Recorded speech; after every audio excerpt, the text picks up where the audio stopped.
Les gars, on a loué le seul château à Bali et je vous emmène un week-end avec moi.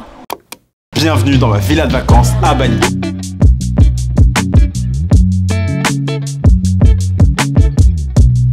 Vous êtes prêts mentalement? Non, moi vraiment. j'ai déjà visité. D'accord, ok. Qu'est-ce qui se passe? Qu'est-ce qui se passe? Voilà. Ah oui, d'accord. Ouais. Voilà. Ah ouais. Fais pas la chambre. Ah ouais, d'accord. Tu te balades. Mais c'est une piscine municipale, le bordel. Bon, les garçons viennent d'arriver, on est en train de visiter la villa. C'est magnifique. En vrai, j'avais déjà regardé, je suis déjà venue une fois avant qu'ils arrivent. Je suis désolée pour ma tête. On a un terrain de basketball. Et là, je monte à l'étage pour notre énième salon, encore une fois. On en a 14 de salons.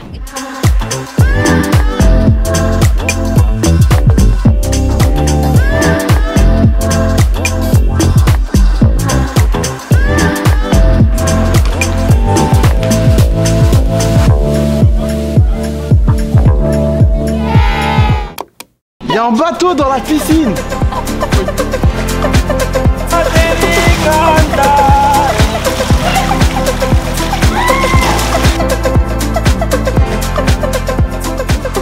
Nous sommes à Bali, dans le château, le seul et unique château de Bali. Plus de 3000 mètres carrés, un terrain de basket, un karaoké, un billard, une piscine avec un bateau.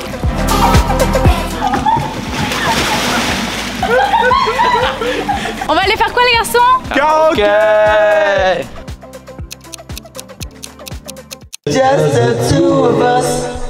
We can be cashing in the sky. Just the two of us. Caprice des Bon, je vous reprends ici après toutes ces folies. C'est la première soirée au château et en fait je me sens pas trop bien. J'avoue que j'ai un grosse migraine. Je pense que c'est peut-être parce que j'ai pas fait ma sieste et que j'ai aussi beaucoup de fatigue et aussi mes règles.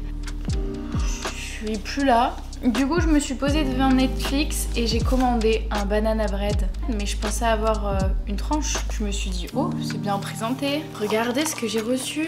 Un gâteau. Un gâteau. Oh mon dieu, j'ai reçu un banana bread entier que je vais jamais manger toute seule et je vais devoir appeler les garçons pour m'aider à le manger. Et j'ai pas payé ça cher, hein. J'ai payé ça 2 €. 2 € ça.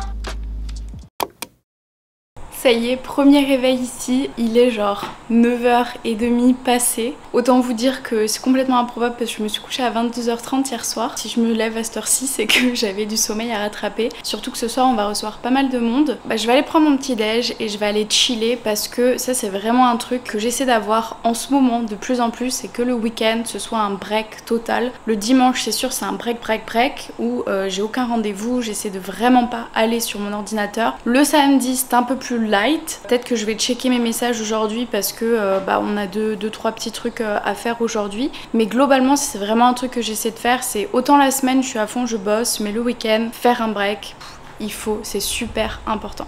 Allez, on va aller prendre le petit-déj.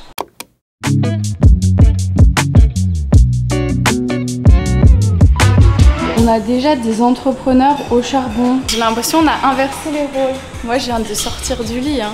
Nous on est là depuis 6h30, c'est totalement faux. Non, alors c'est faux. Pause. Pourquoi tu mets des œufs brouillés sur ta confiture de fraises? Laisse-moi tranquille. Et là je mange même une tomate si tu veux, carrément. Parce que oui, la tomate c'est un fruit. La vue, elle est incroyable. Mais on dirait un palace.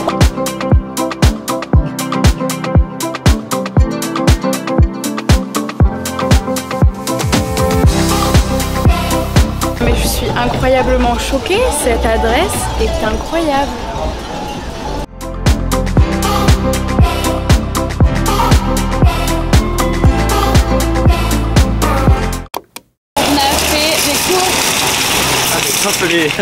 Il est genre bientôt 18h, normalement les gens sont censés venir et on vient juste de terminer de faire les courses du Pépito. C'est à cause de ces garçons très désorganisés. Et là, on va rentrer à la villa, on va tout préparer et tout le monde va arriver. Je me prépare parce que là...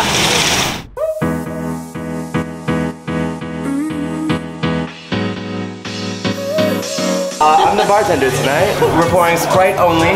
We also have water and orange juice. Je suis cooker ce soir, c'est moi qui ai le cuistot.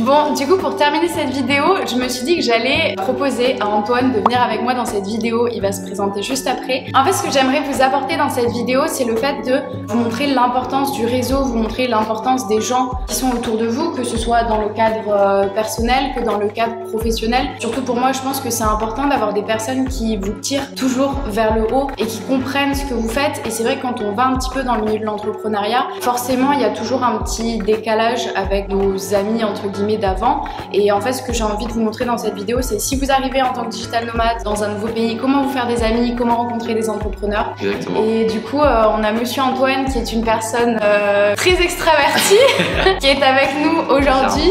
Moi, je pense que à la base, j'étais introvertie, mais que maintenant, je suis un peu extrovertie. Extra. Extra.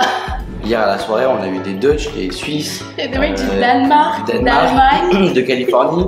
Et de Toronto, enfin, on a eu Ukrainiennes. des Ukrainiennes, de partout, tu vois. Et donc c'est vrai que ce qui est intéressant, c'est que tout le monde a ce même mindset là, avec une culture différente, et donc forcément, t'es vraiment toi-même. Et c'est vrai que moi, je l'ai vu en étant dans cette vie de entre guillemets digital nomade. Encore quelques temps, j'étais agent immobilier, et aujourd'hui, je peux rencontrer tellement de personnes, grâce à toi, grâce à plein de monde. C'est vrai que c'est super important de voyager, même de parler à des gens, même sans voyager, mais parler à des gens dans des restaurants, des machins, des trucs. Et comment tu fais justement pour aller parler à ces gens? Faut savoir que moi j'ai vraiment aucune difficulté avec ça, c'est-à-dire que vraiment personnel, si je veux aborder quelqu'un, par exemple je sais pas, un homme qui a un outfit qui est super stylé ou autre, je vais y aller parce que j'ai aucun filtre. Pour moi ça paraît tout à fait normal en fait, et donc c'est pour ça que j'ai pas cette difficulté à ce qui peut être beaucoup le cas pour beaucoup de personnes. Ouais, moi j'ai un peu plus de filtre que toi.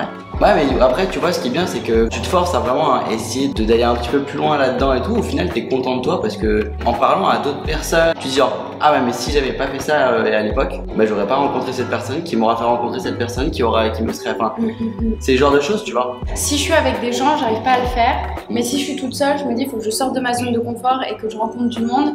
Et du coup j'essaie juste de trouver en fait un truc en mode si j'ai déjà vu la personne la veille dans le café, je vais dire j'étais dans le café hier, qu'est-ce que tu fais? Là moi à la soirée, donc j'ai rencontré des gens de Toronto, de Californie, tout ça.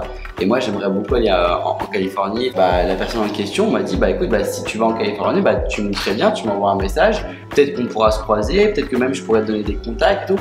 En vrai c'est ce genre de choses, c'est que en fait ça peut faire un effet vraiment domino. Tu vas avoir des conséquences du coup positives extraordinaires, parce que derrière vous pouvez avoir vraiment beaucoup de rencontres qui sont totalement inattendues, qui à la base partaient d'un simple bonjour. Ouais, fixez-vous des objectifs, mais je pense que c'est plus que juste se fixer un objectif, c'est se fixer l'objectif et aussi se fixer en fait des paliers et une sorte de plan d'action de comment vous allez pouvoir y parvenir. Parce que là, avoir un client et 10 contacts, vu comme ça peut faire peur. On peut se dire genre c'est beaucoup, 10 contacts, rencontrer 10 personnes, trouver un client. Mais vraiment, je pense que tu as réfléchi un petit peu à te dire ok, il faut que je fasse par exemple telle ou telle chose, c'est là où je vais pouvoir rencontrer des entrepreneurs, que j'essaie par exemple de trouver les entrepreneurs qui sont déjà à Bali, leur envoyer des messages, leur proposer qu'on se rencontre, essayer d'organiser des soirées comme hier où on peut aussi rencontrer du monde. Il y a vraiment plein de petites choses à mettre en place. Ouais, et puis je pense qu'il faut pas avoir peur de demander, tu vois. Moi par exemple, quand je sais que ça fait longtemps que toi t'es à Bali, que t'as cette liberté géographique et tout, et qui te permet de pouvoir faire un peu ce que tu veux, et tu connais pas mal de monde ici, tu dis à demander est-ce qu'il y a des soirées entrepreneurs, est-ce que je peux rencontrer du monde, tout ça. Moi voilà, j'ai l'habitude de pouvoir parler à n'importe qui, à rencontrer beaucoup de monde, c'est vraiment quelque chose que j'apprécie énormément, et en fait derrière ça peut me faire rencontrer énormément de personnes. Moi en tout cas je vous invite à votre prochain voyage où vous sortez vraiment de votre zone de confort, pas dans votre ville ou autre, vraiment même dans une autre ville, en France par exemple, si vous êtes en France ou même dans un autre pays, à essayer de vous donner l'objectif pour trouver un contact, au moins quelque chose qui peut vous apporter quelque chose plus tard, un client qui pourrait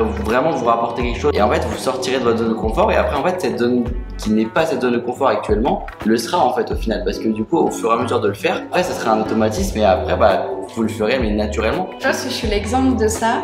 Parce que je sais pas si tu sais, mais quand moi j'étais petite, je rougissais. Mais genre vraiment. Genre dans la classe, si on me disait Justine, Alors là, j'étais genre Ouais. une tomate, genre ça remontait jusqu'aux oreilles. Et du coup, tout le monde se moquait de moi et du coup, je n'osais pas parler. Genre vraiment en cours, je n'osais pas parler. Ouais, très timide. Et même avec l'anglais, tu vois, je n'osais pas parler parce que tout le monde se moquait de moi. Genre vraiment, tout le monde me dit, mais enfin, c'est où ton accent? Et je passais vraiment de quelqu'un de très timide à genre aujourd'hui être à Bali. Et je pense qu'il y a aussi les gens que j'ai rencontrés, il y a aussi Bali, c'est un milieu vraiment ouvert avec des gens qui ont l'esprit aussi très ouvert, très accueillant. Exactement. Et c'est hyper facile. Genre je sais qu'en France, j'aurais un peu plus du mal d'aller voir quelqu'un qui bosse dans un café. Qu'à Bali, ça me semble normal limite d'aller voir la personne Exactement. et de lui faire un sourire, de lui dire bonjour. C'est une même culture Bali en fait, c'est vraiment, c'est Ouais, tout le monde a c'est ce un même partage. mindset où tout le monde, où on peut rencontrer n'importe qui. Je me rappelle la dernière fois, je voyais une personne, une femme qui était seule, dîner avec les gars, et je me suis dit ouais mais c'est dommage qu'elle soit toute seule, tu vois genre. Et au final j'y suis allé, on a parlé un quart d'heure. C'est génial en fait de se dire que après voilà on peut discuter, hop, peut-être que ça mènera à rien, peut-être, mais ça permet de pouvoir potentiellement rencontrer des gens incroyables parce que pour professionnellement comme personnellement, et comme parfois ça peut ne pas du tout servir. Mais au moins on l'a fait, tu sais, genre un essai pour les prochaines fois. Exactement. Comme ça, tu sais un petit peu les questions posées. Moi, je sais, limite maintenant, que dès que je vais commencer à parler à quelqu'un, je vais pouvoir vite cerner si la personne, je vais genre matcher avec elle ou pas. Ah, donne-nous des exemples de phrases. Alors moi, Imaginons quelqu'un dans un café, qu'est-ce qu'on peut lui dire? j'insiste sur ça, et même j'en parle à plein d'amis, de trouver une personne dans la rue, homme, femme, n'importe qui, si elle a un beau style vestimentaire ou il a un beau style vestimentaire ou ce genre de choses, juste aller voir cette personne, dire écoute là, voilà, je voulais juste te dire que j'adore ton style. En fait c'est pas grand chose, mais de un parfois ça peut amener à une discussion qui peut être totalement autre, comme peut-être pas du tout, mais en fait ça pousse à aller parler à quelqu'un. Ok, les filles, voilà. si vous regardez cette vidéo, c'est votre challenge de la semaine. Cette semaine, il faut que vous alliez voir quelqu'un dans la rue, il faut que ce soit naturel, genre prenez le temps. Si vous voyez quelqu'un qui a un style que vous kiffez, allez juste lui dire, bah genre meuf, j'adore ton style, j'adore ça, j'adore ci. Et soit la discussion se termine, soit vous continuez la discussion. Mais je pense que ça peut être un bon exercice parce qu'en fait, vous risquez rien, vous faites un compliment. Exactement. Donc la personne va forcément vous sourire ou vous remercier. Et en fait, comme tu dis, derrière ça peut amener peut-être à rien du tout, mais comme ça peut amener à quelque chose d'incroyable. Par exemple, enfin, c'est le genre de choses où moi j'ai déjà rencontré quelqu'un et j'avais vu un mec qui avait un style mais incroyable. Je lui ai parlé, j'ai dit oh, putain mec, j'adore ton style et tout. Nanana. On a discuté, j'avais une paire de chaussures qu'il aimait et tout aussi. On a discuté, tac. Le soir, on est parti en soirée où j'ai rencontré d'autres personnes. Et en fait, c'est ça, c'est le côté où c'est tellement inattendu où on peut rencontrer tellement de personnes. Tu peux matcher de ouf avec Ouais. quelqu'un que tu n'aurais pas rencontré en fait. Peut-être, ouais, c'est ça, peut-être qu'on l'aurait jamais rencontré. Et en fait, faut provoquer un petit peu cette chance-là, tu vois. Du coup, mettez dans les commentaires, je m'engage à réaliser le challenge. Et dites-le aussi après Et dites-nous comment aussi ça s'est passé, tout ça.